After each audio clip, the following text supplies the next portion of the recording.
10 terrifying taxi stories that will make you avoid riding alone. Story number 1. By Mia Carter. In 2018, I was in New Orleans for a work conference. After a long day of meetings and dinner with colleagues, I decided to take a taxi back to my hotel. It was close to 11 p.m., and the streets were unusually quiet. When the cab pulled up, the driver, a man in his 50s with a thick beard, didn't greet me or acknowledge me as I got in. I brushed it off, figuring he was just tired. As the ride began, something felt off. The silence was heavy, and the driver kept glancing at me through the rearview mirror.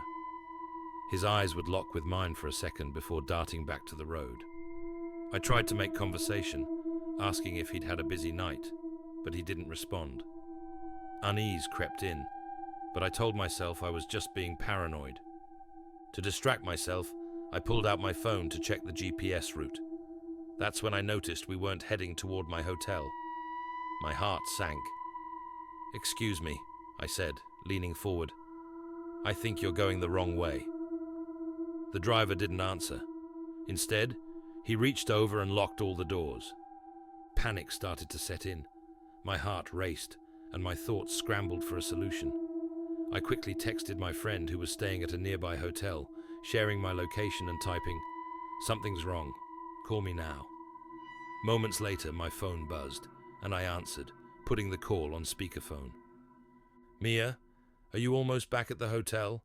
my friend asked, her voice steady but laced with concern. "Yes," I replied, trying to sound calm. "I'm in a cab now." The driver's eyes flicked to the mirror, narrowing slightly. He still didn't speak, but his grip on the wheel tightened. The farther we drove, the more desolate the surroundings became. Streetlights gave way to darkness, and I started recognizing less and less of my surroundings. My friend's voice broke the tension. "Mia, where are you? This doesn't sound right." I took a deep breath. "Sir, stop the car and let me out." For a moment, he didn't react. Then, without a word, he pulled over on the side of a dark, empty road, unlocked the doors, and gestured for me to leave. Grabbing my bag, I jumped out and ran toward the nearest lit street. I didn't stop until I was surrounded by people again. When I finally reached my hotel, I reported the driver to the taxi company. But when they checked their records, his profile had mysteriously disappeared. To this day, I don't know what his intentions were. That night changed how I approach taxi rides.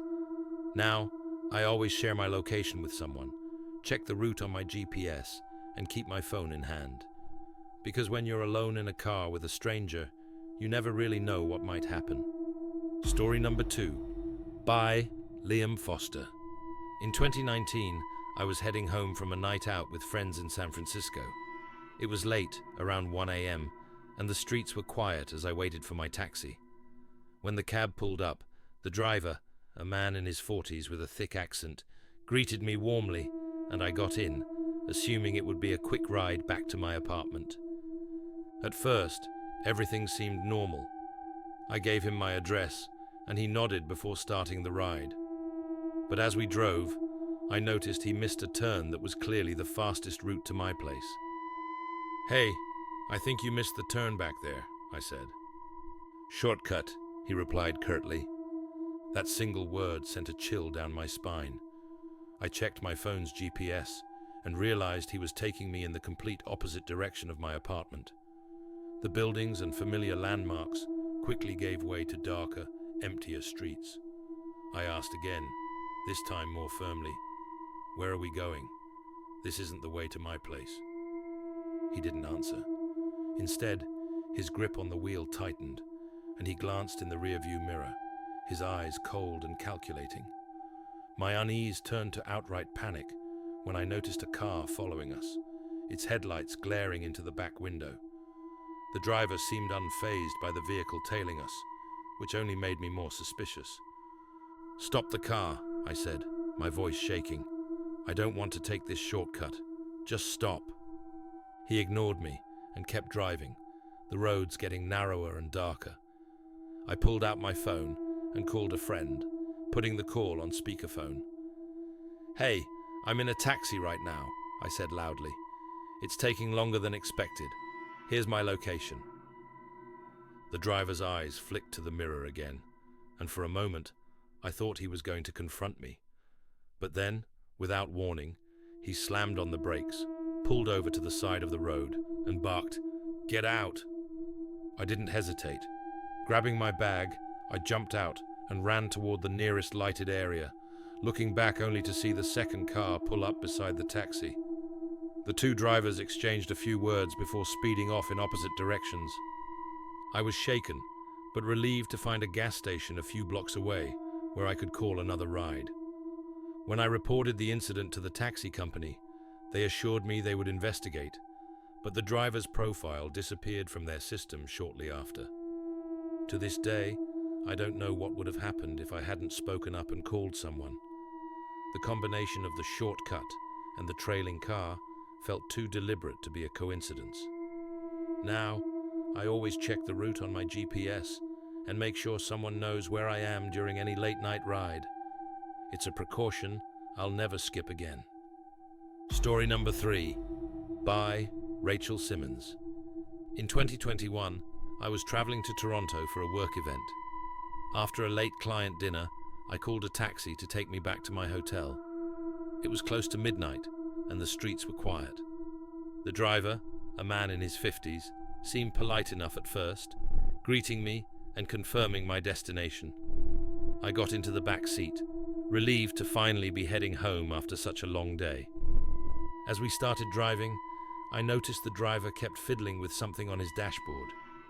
A faint click echoed through the car, and I realized he had locked the doors. At first, I didn't think much of it.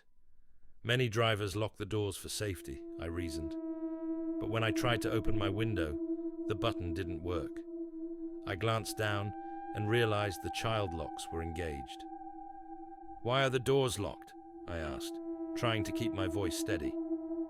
"It's for your safety," he replied casually, not taking his eyes off the road. My stomach churned. Something about his tone felt wrong, too dismissive, too rehearsed.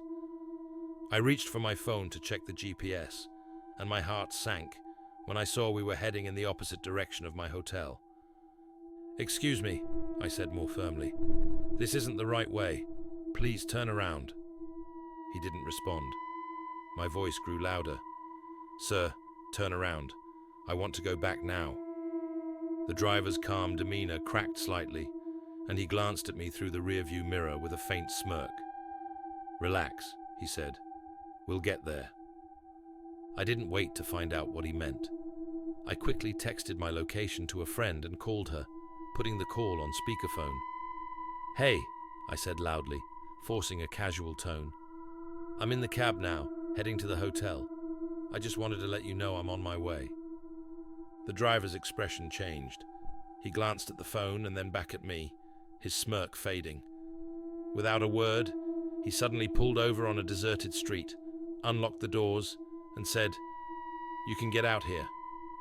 I didn't hesitate. I grabbed my bag, jumped out, and ran toward a nearby main road. When I looked back, the taxi was already gone. The next day, I reported the incident to the taxi company, but they couldn't trace the driver. His account had been deactivated, and they had no record of my ride. To this day, I don't know what his intentions were, but the experience left me shaken. Now, I always check the locks, track the route on my phone, and make sure someone knows where I am. It's a habit I'll never break, because no one should ever feel trapped in what's supposed to be a safe ride home. Story number 4, by Jonathan Hayes. In 2017, I was in London for a friend's wedding. After the reception, I decided to take a taxi back to my hotel, since it was already past midnight. The driver seemed friendly enough, chatting briefly about the wedding season as I got into the back seat. The city lights reflected in the window as we drove through the quiet streets, and I settled in for what I assumed would be an uneventful ride. About halfway through the journey, the driver suddenly pulled over. Confused, I looked up thinking we had arrived at my destination. Instead, the driver rolled down his window, exchanged a few hushed words with someone standing outside, and then opened the back door. A man got into the car and sat next to me. Startled, I asked, "What's going on?" The driver turned around and smiled. "Oh, don't worry. He's just sharing the ride," he said casually, as if this was perfectly normal. The man beside me was in his 30s, wearing a dark hoodie and jeans. He smiled at me, but it didn't reach his eyes. "Don't worry," he said, his voice low. "It's part of the ride." I felt a wave of panic wash over me. I hadn't agreed to share a taxi, and I certainly didn't feel comfortable with a stranger suddenly sitting so close. "I didn't agree to this," I said, my voice firmer this time. The driver ignored me and kept driving, taking a turn down a darker, narrower street. The man beside me kept staring, his smile never wavering. I tried to stay calm, but my mind was racing. I pulled out my phone and pretended to check messages, trying to think of a way out. "Where are you staying?" the man asked, his tone conversational, but laced with something I couldn't quite place. "That's none of your business," I snapped, clutching my phone tightly. The driver glanced at me in the rearview mirror and said, "Relax, mate. We'll get you where you need to go." At the next red light, I made my move. I grabbed my bag, unlocked the door, and bolted out of the car without looking back. I ran to the nearest lit area, a small convenience store, and ducked inside. The cashier looked at me with concern as I caught my breath and called another taxi. When I reported the incident to the taxi company, they claimed it was a misunderstanding, that the driver was picking up another passenger to save time. But the entire situation felt deliberate, like they were testing how far they could push. I've never forgotten the unsettling way that man smiled at me, or the driver's dismissive attitude. Since then, I've been wary of taxis and rideshares, always double-checking that I'm the only passenger. It's a precaution I'll never stop taking, because sometimes the scariest part of a ride isn't where you're going, it's who's coming along for the ride. Story number 5, by Emily Chang. In 2020, I was living in Dallas and had gone to a friend's birthday party downtown. After a night of drinks and laughter, I called a rideshare to take me home. The app said the car would arrive in 5 minutes, and I waited outside, keeping an eye on the vehicle's make and license plate. A black sedan pulled up, and the driver rolled down the window. "Emily, right?" he asked with a friendly smile. "Yes," I replied, climbing into the back seat.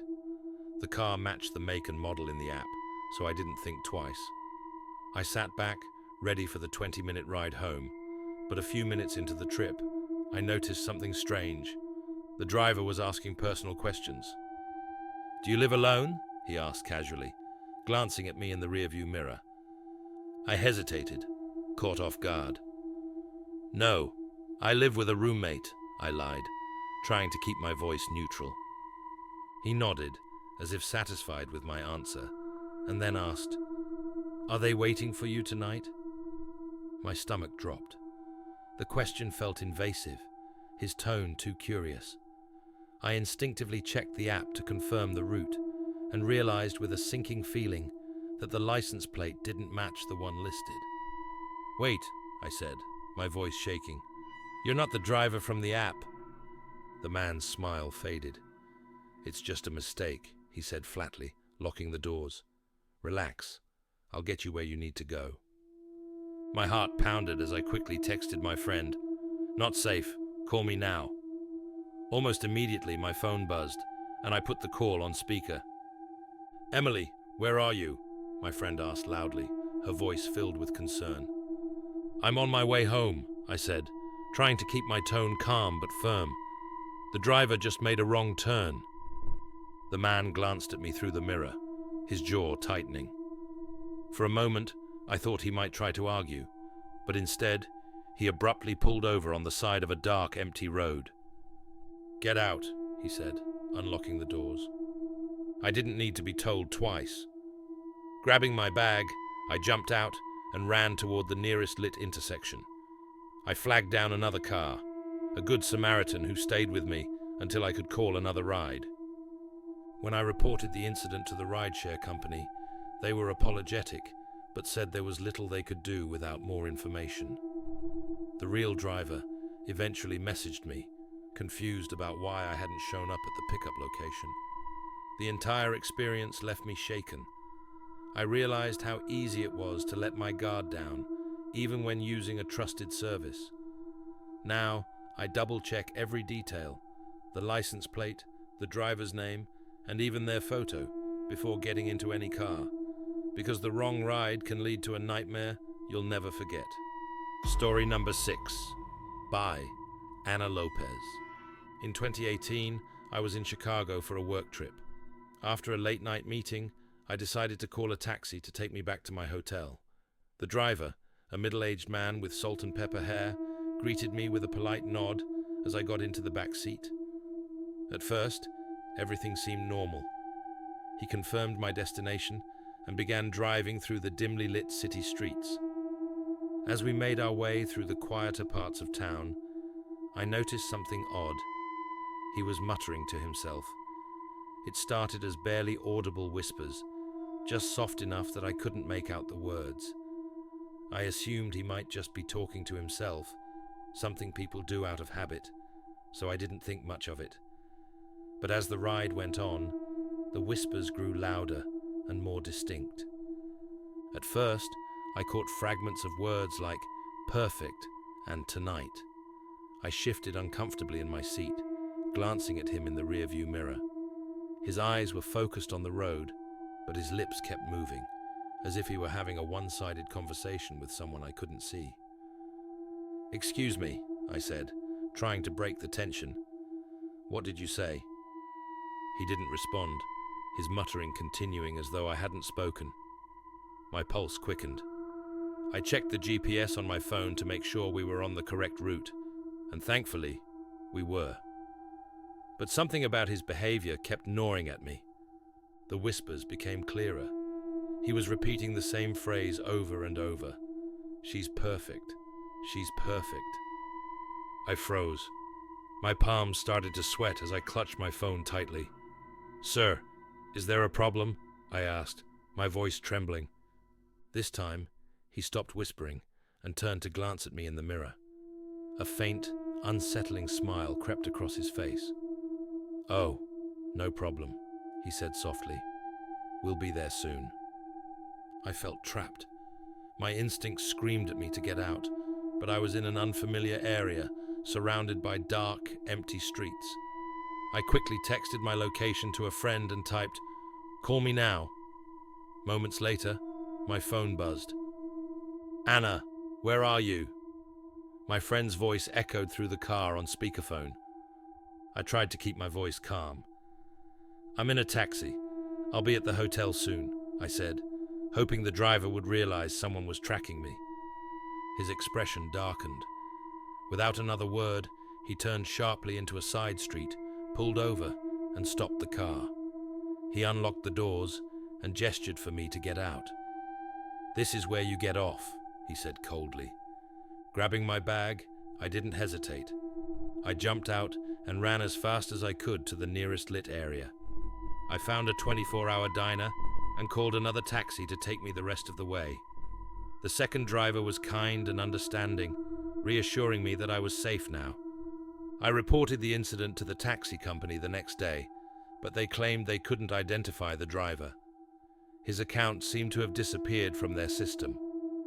To this day, I don't know what his intentions were, but the memory of his whispers still haunts me. Now, I'm extra cautious with late-night rides, always sharing my location and keeping my phone ready. It's a precaution I never thought I'd need, but one I'll never skip again. Story number 7, by Kevin O'Neill. In 2019, I was in Dublin visiting family, and after a late-night dinner, I hailed a taxi to take me back to my hotel. The driver was an older man with a thick Irish accent, friendly and chatty at first. He asked where I was from and made small talk about the weather and local sights. It was comforting to have such a warm interaction at the end of a long day, But the ride soon took a strange turn. About 10 minutes into the trip, the driver suddenly stopped mid-conversation. His eyes flicked to the rearview mirror, and he asked, "Are you comfortable back there?" Confused, I replied, "Yeah, I'm fine." But his gaze lingered in the mirror, not at me, but at something, or someone, in the empty seat beside me. "She looks a bit pale," he said, his tone matter-of-fact. I froze. "What are you talking about?" "The girl sitting next to you," he said, glancing back over his shoulder, as though confirming her presence. "She hasn't said a word since you got in. Is she okay?" The blood drained from my face. "There's no one else here," I said firmly, my voice shaking. The driver frowned, shaking his head as if he didn't believe me.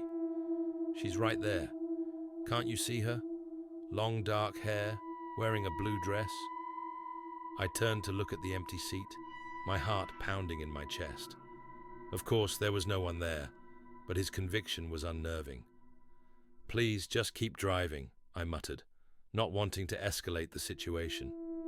He shrugged, muttering under his breath, "Suit yourself," and continued down the road. But every few minutes, he would glance into the mirror and speak softly, addressing the girl he claimed was sitting beside me. "You'll need to speak up if you want him to hear you," he said at one point, his tone calm and conversational. I felt a cold chill run down my spine. My instincts told me to get out of that car as soon as possible. "Can you pull over here? I think I'll walk the rest of the way," I said, trying to sound casual. The driver seemed confused. "You sure? It's still a ways to go," he said. "Yes, I'm sure," I replied, desperate to get out. He stopped the car, and I scrambled out, slamming the door behind me. As the cab pulled away, I turned to watch it disappear into the distance. For a moment, I could have sworn I saw the faint outline of a figure in the back seat, just where the driver had claimed she was sitting. I made it back to my hotel safely, but the experience left me rattled. To this day, I can't explain what happened during that ride. Whether it was a cruel joke, a figment of the driver's imagination, or something else entirely, I'll never know. But every time I get into a taxi now, I find myself glancing nervously at the seat beside me, just in case. Story number 8, by Sophia Morales. In 2022, I was in Miami for a weekend getaway with friends. After a late night out, I decided to head back to my hotel while the others stayed at the bar.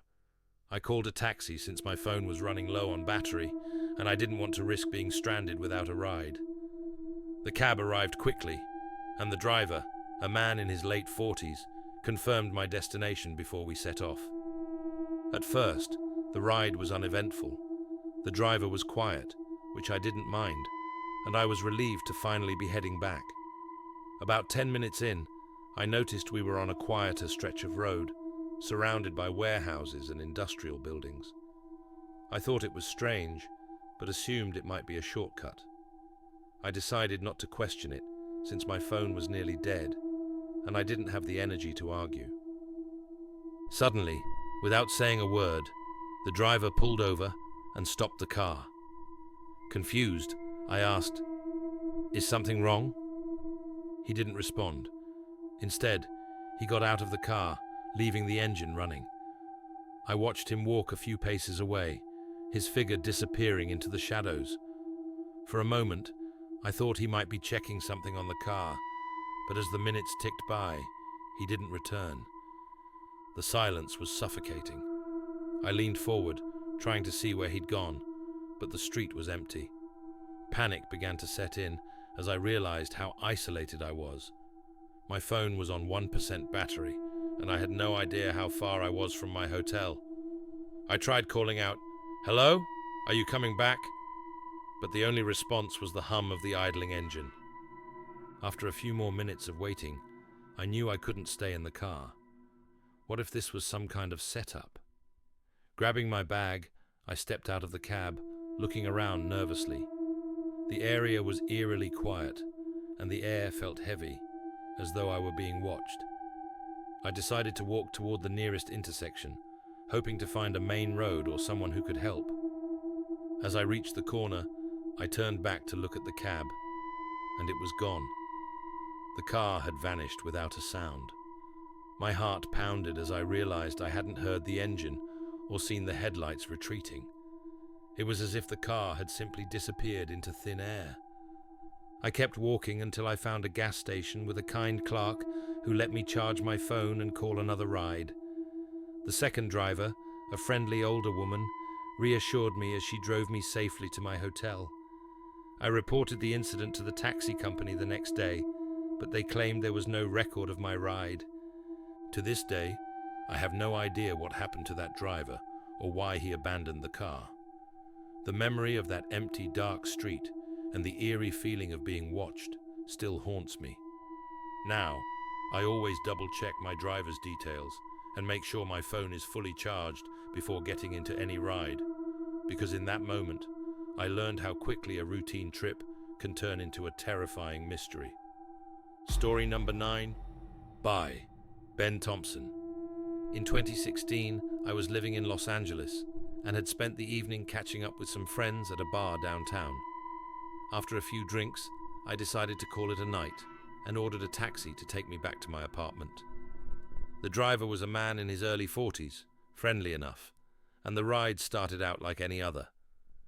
We chatted a bit about the city and how busy his shift had been, but as we got closer to my place, the conversation shifted in a way that made me uncomfortable. "You live around here?" he asked, glancing at me in the rearview mirror. "Yeah, nearby," I said vaguely, trying not to give too much away. "You live alone?" he pressed, his tone casual, but the question felt far too personal. I lied, telling him I lived with a roommate. He nodded and didn't ask anything else, but I noticed he kept glancing at me through the mirror. I started feeling uneasy, but I was relieved when we finally pulled up to my building. "Thanks for the ride," I said quickly, opening the door to get out. But as I walked toward the entrance of my apartment complex, I noticed the car hadn't moved. The taxi was still parked on the curb, the driver's eyes following me. I tried to shake it off, thinking maybe he was just finishing up some notes on the app or waiting for another ride request.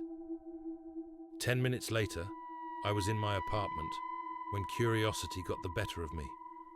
I peeked through the blinds and my stomach dropped. The taxi was still there, parked across the street.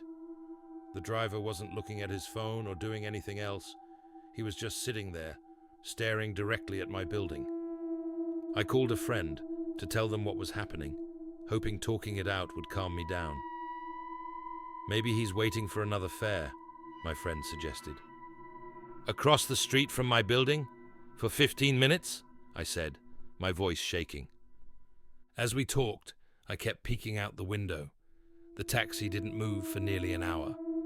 Finally, I decided to call the non-emergency police line, explaining the situation.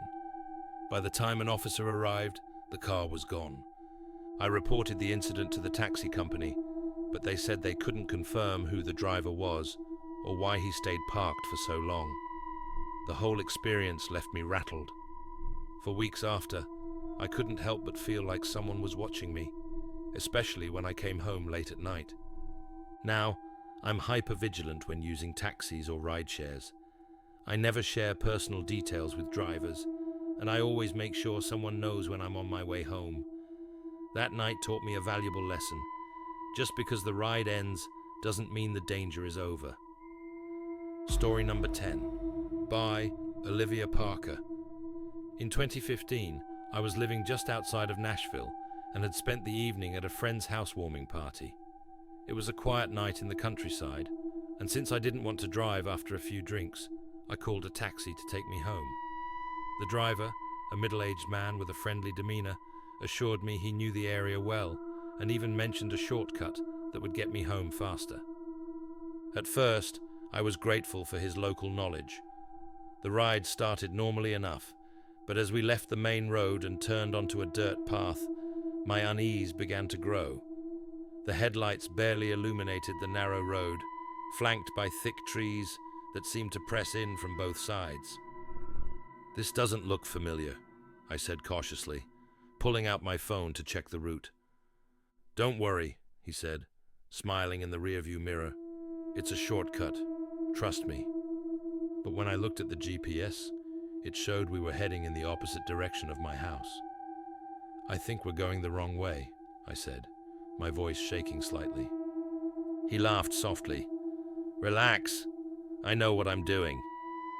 The trees grew denser, and the road seemed to stretch endlessly into darkness. My phone's signal dropped, and the faint glow of streetlights from the main road was long gone. Panic began to set in as I realized I was completely at the mercy of this stranger. "Please, just turn around and take me back to the main road," I demanded, my voice firmer this time. The driver didn't respond. He just kept driving, his expression unreadable.